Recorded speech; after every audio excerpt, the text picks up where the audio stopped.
Welcome to On the Beat, everyone. I'm Troy Thompson. In the studio with me today is Dr. Richard Hurd and Dr. Ricky Johnston of Gastroenterology, Associates of Columbus. And guess what, everyone? It's the time we need to be talking about celiac disease and gluten sensitivity. Welcome to the show, my friends. Thanks, Troy. I said to you off camera, is there really a sensitivity nowadays that we're not used to now?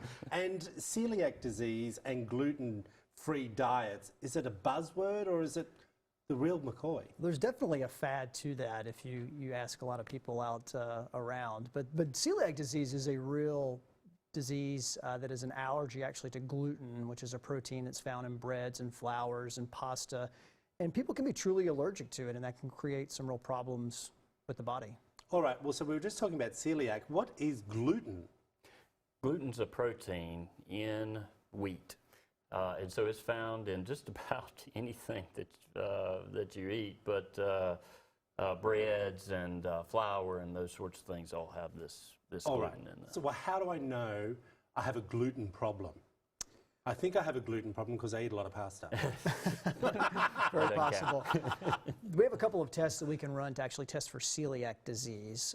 There's a blood test that tests for specific antibodies that are present in the bloodstream, so we could test for that. And then we would do an upper endoscopy and actually take biopsies of the small intestine. And there's specific changes pathologically that you can see in the lining of the small intestine that support the actual allergy. Okay, let me step back because I want to be a little bit more serious here.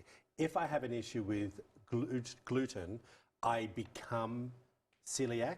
I get the celiac disease? No. Is that not the correlation? So either you are born with this intolerance to gluten or you are not. So celiac disease is something that is, very concrete.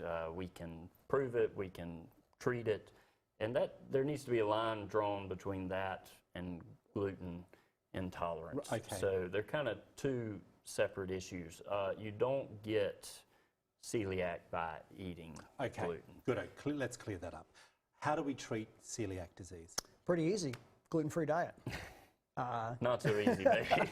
A joke. It's try going around and ordering anything gluten-free. It actually has become a lot easier. If you go to a lot of restaurants now, people are starting to label foods as being gluten-free. Yeah. The supermarkets have made big-time advances in the last 10 years or so, particularly in the last 3 or 4 years. So you really have to specifically look for foods that are labeled as being gluten-free. Okay. I want to go back to the fad part, if I may. If I don't have celiac disease, should I be giving up gluten? And does gluten cause a problem for our body if we don't have celiac?